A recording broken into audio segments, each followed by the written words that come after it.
listening to I Am Refocused Radio with your host, Shamaya Reed. This show is designed to inspire you to live your purpose and regain your focus. And now, here's your host, Shamaya Reed. Welcome back to I Am Refocused Radio. Once again, we are here today, and man, we have another show lined up for you all today. We have a special guest, Debbie Weiss. She is not just someone important that you need to know. She is a speaker, an author, and a fellow host as well of a amazing platform of the Maybe I Can podcast. So make sure you go check out that. She has a website. If you get lost in the sauce, just go to DebbieRWeiss.com. That is WEISS.com for you to spell that out for her last name. So once and foremost, I want to welcome you, Debbie, to the show and say thanks for coming on. How you doing? Yeah, I'm good. Thank you so much for having me. I'm really excited to be here. I appreciate you being on. We sometimes spend a lot of our time in our lives stuck in the I can't, weighed down by circumstances and caregiving or stories that, we try to keep tucked close to us and not be a burden to others. You have many stories that illustrates your life challenges, but also determination. So for our audience, let's kind of unpack what some of the things that kind of spell out what you had to go through. Sure. So like you said, I've had, at 62 years old is what I am now, I've had a lifelong journey of a lot of challenges, but I would say that one of the main threads throughout my life has been that I have been a family caregiver, meaning I've had to take care of different family members. And this started since the time I was 17. My dad had just turned 46. He had a massive stroke. He survived, thank goodness, but he became permanently disabled, and my parents were divorced. I have a younger brother, but I was 17, he was 13, so I actually became my dad's primary caregiver for the next 30 years of his life, something I was certainly not prepared for at such a young age. And then when my oldest son was 2, he was diagnosed on the autism spectrum, and as parents, we're all caregivers, but when you have a child with special needs, it kind of takes that caregiving or parenting to a whole other level. And lastly, I became my husband's caregiver for the last several years of his life as well. And so for the majority of my life, I really lost myself and never prioritized myself because I was so busy worrying and taking care of everyone else.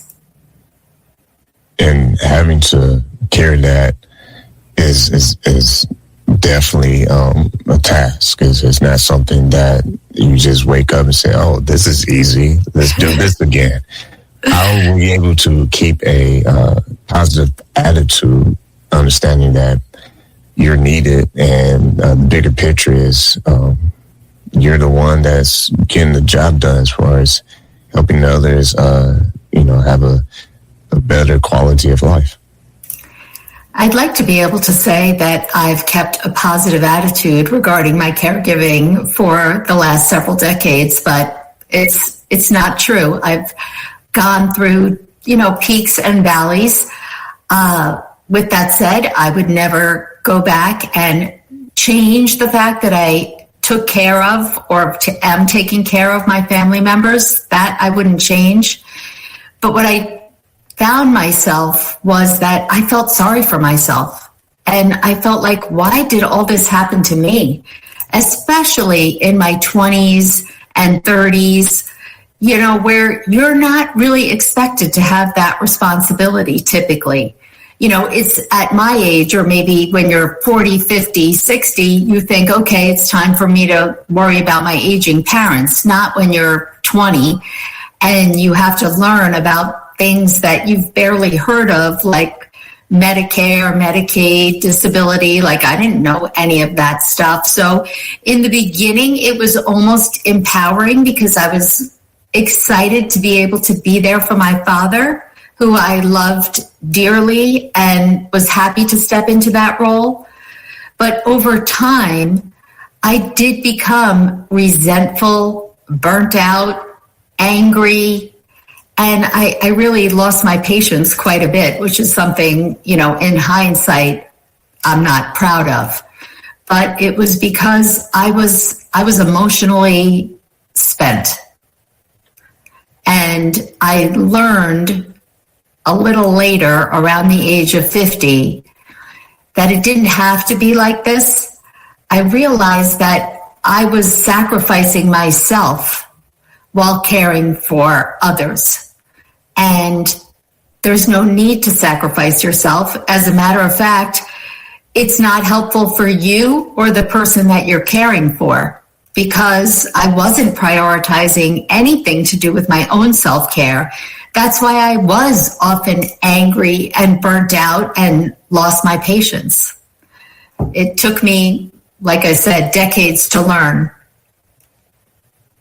With that kind of experience, I would say, I used to say this back in the barbershop days, back in 2017, when we used to be doing the podcast recording in the barbershop, that is, sometimes our pain can become someone else's medicine, because if we allow some of these challenges to educate us in the bigger picture, like, you know what, man, yes, this is like difficult, but maybe we were picked to do it. Maybe it's because you're the one that you were the one that's going to be able to actually get it done. You're the one that's going to actually be reliable. And sometimes being gifted can be both a blessing and a burden, if you will. So how were you able to say, you know what, in the bigger picture, like, at least they have someone that will show up and will actually, do this, because a lot of times, or sometimes, there could be a situation where people don't have anyone to help them. Isn't that true? I mean, I've been in and out of hospitals for, years and years, and I've seen that. And it's so important to have someone there with you, especially when, even if you are with it, it's always better to have another ear, another perspective, or someone there just to get you ice in a glass of water, or be there and watch TV with you, whatever it is. And so I couldn't agree more that, I am happy and thrilled that I was able to be there for my loved ones. I also felt very protective over time. Whatever it is, I didn't know anything about a stroke or autism, or what later wound up with my son and my husband turning into different types of mental illness. And then my husband was diagnosed with a certain kind of blood cancer. Like, you don't know what you don't know. And it's amazing how you start out knowing absolutely nothing, but you quickly get yourself up to speed. And then once you're in that place, you realize, I'm in a position to handle whatever has to happen for my loved one, because one, I love them more than anyone else.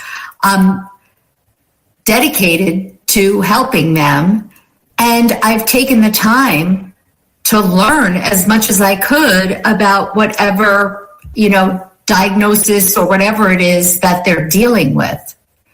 And so I do think that those things are and were a gift. And each time, even when I was exhausted and frustrated and all the things, if somebody had come in and say, okay, Deb, you're off the clock, I'm going to now be our father's caregiver, I would have said no, because I grew so confident in my own abilities.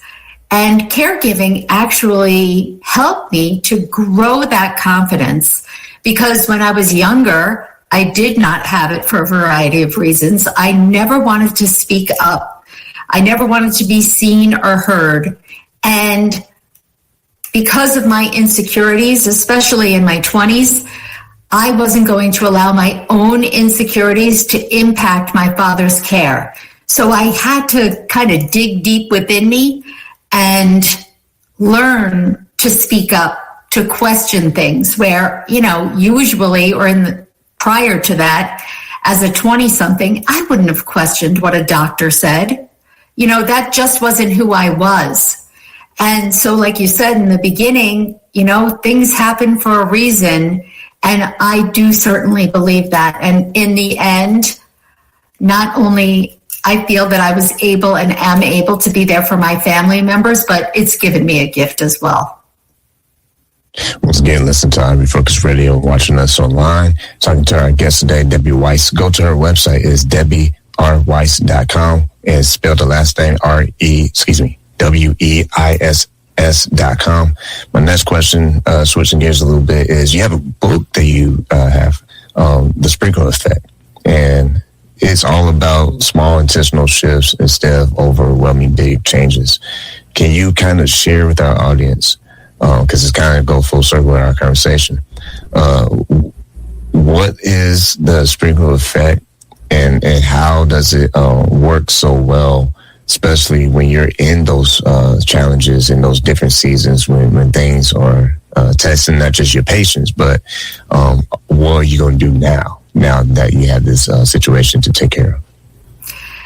So the idea of the sprinkle effect, well, it all started with things that I love. And one of the things that I love is ice cream. And to me, some people might think hot fudge is what makes it the best, but I think it's rainbow sprinkles.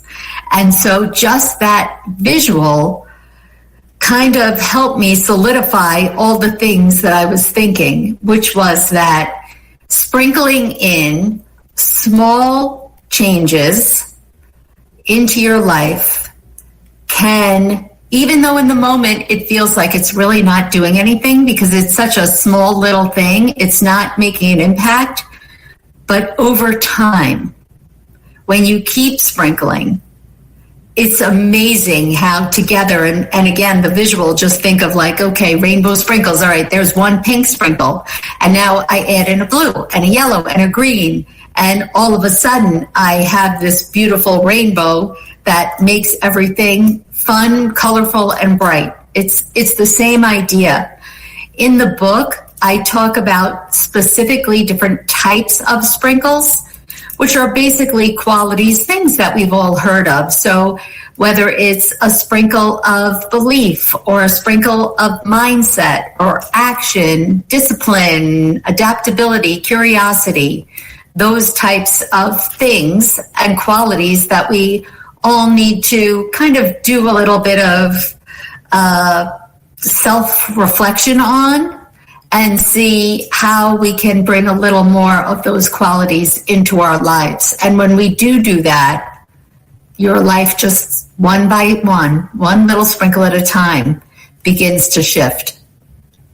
I like that. I'm going to take that and run with it because I really like that approach.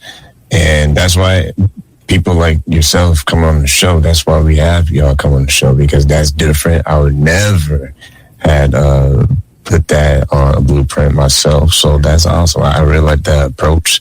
And when you think about grief and hardship, that's a perfect way to kind of counter those things, because you now are not trying to fix something all at once. Instead, you're focused more on how can I, little by little bit, continuously get better, continuously learn from this and that and find out what's working, adjust what's not working.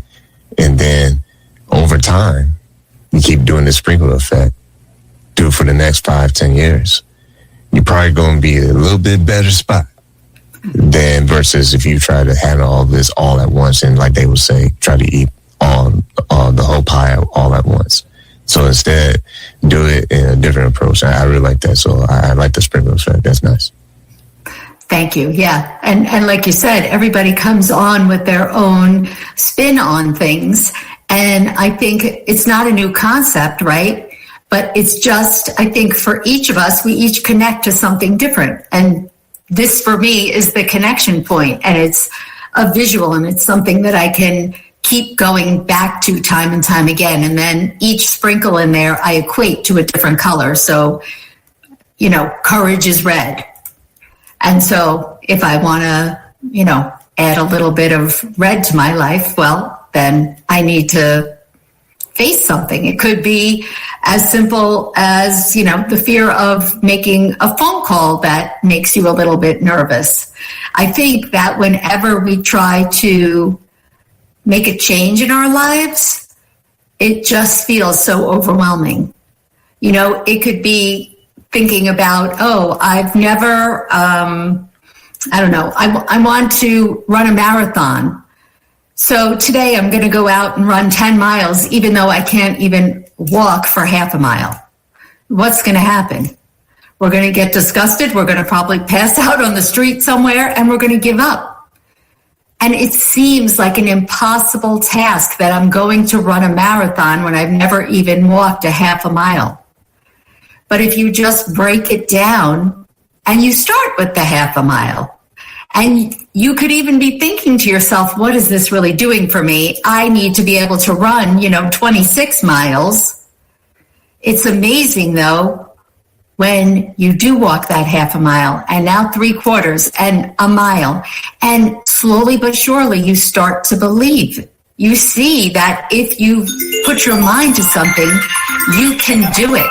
There's nothing to stop you, and it's less intimidating to think, okay, I'm just focused on walking half a mile than thinking about running 26 miles. I think I'm going to interject because something popped into my mind. When my son was first diagnosed on the spectrum, one of the best, unless you've experienced it, it's a very overwhelming thing. Your child that you have all these hopes and dreams for, and they're just a little kid, and you're having all these visions of what their life is going to look like. And for me, I was like, oh my gosh, I have to figure out every single thing that I possibly can, which I knew nothing at that point, and just throw it at him. And someone said to me, just remember, this is not a sprint, it's a marathon.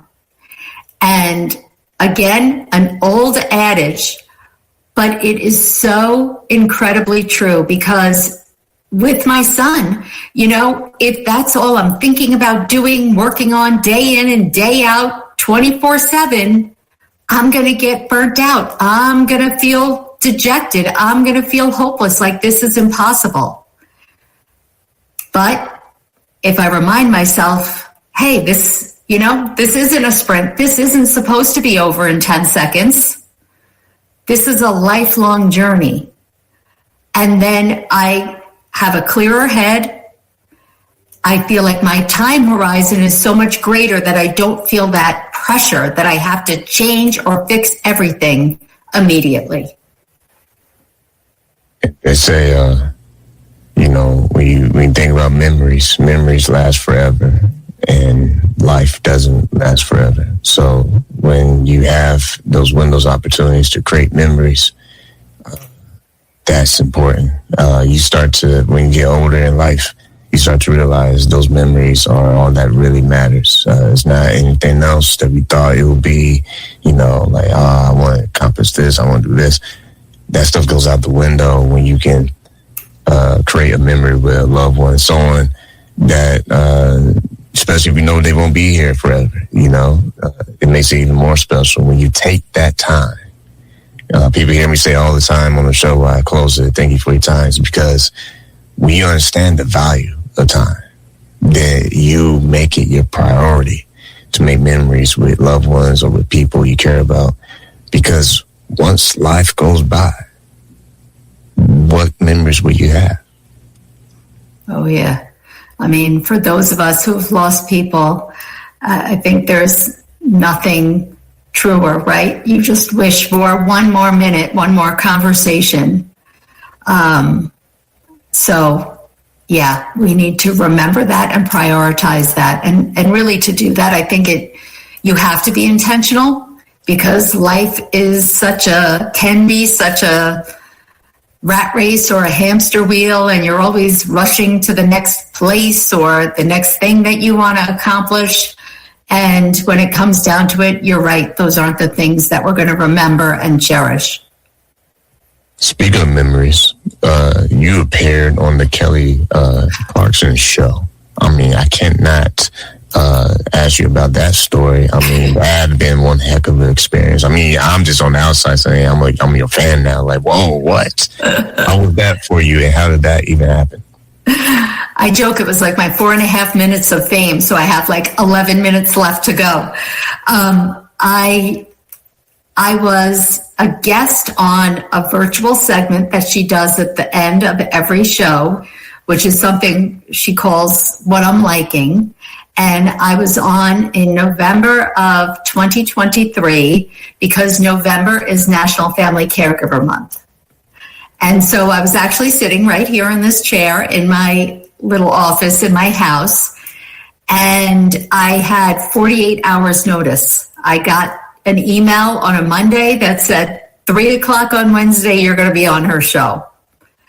And boy, that was, it was a very interesting thing when you've never seen behind the scenes and meeting with producers and whatnot beforehand, and only having a succinct amount of time to talk. But I have to say, so I didn't meet her in person. I met her virtually. She and I did not have a back and forth prior, but when we were recording the segment, she had to stop in the beginning. I forget, I think she cursed or something. And then when we had to stop, she was just so natural, like a friend, like saying to me, Debbie, can you believe I cursed? Have you ever cursed? Like she's having a cute little thing, saying something to the audience. It was really a wonderful experience, and I still am blown away that I got that opportunity. I really am. Once again, listen to Refocus Radio, watching us online, talking to Debbie, and you can go to her website, DebbieRWeiss.com. That's spelling the last name, WEISS.com. I know we're almost flat out of time, so before we are done with this episode, kind of share with us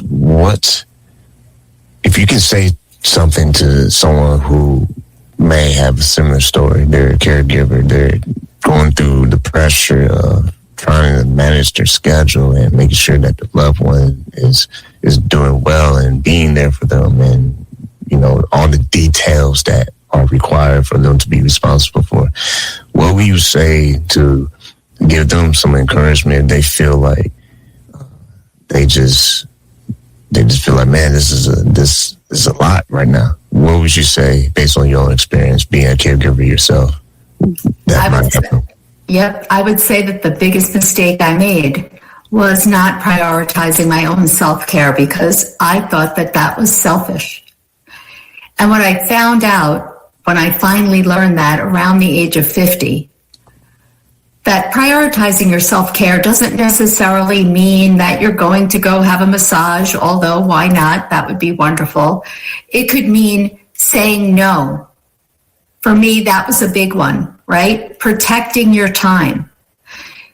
Not making sure, because it's not going to happen unless you make it happen, that every day you do something that brings you some joy. But you have to schedule it in, just like you would your own appointments or your loved one's doctor's appointments, right? You're not going to miss those. So put in your calendar 15 minutes for you to do whatever it is that makes you happy. Maybe it's sitting down with a cup of tea in the morning and reading a book, or watching your favorite show at the end of the day, or calling a friend, or going for a walk, whatever works for you. Make sure to make it happen, because I know, and I used to be so resentful, why is nobody helping me? Well, because they don't know what to do. You need to ask for help. That's a form of self-care. Nobody is going to make it easier for you until you make it easier for yourself. And so I think my biggest reminder is that self-care is not selfish, it's imperative. And I can tell you that once I did start prioritizing my own care, I was a much better caregiver. And when you realize that and remember that, then you'll start to do it. It's a win-win for you and your loved one.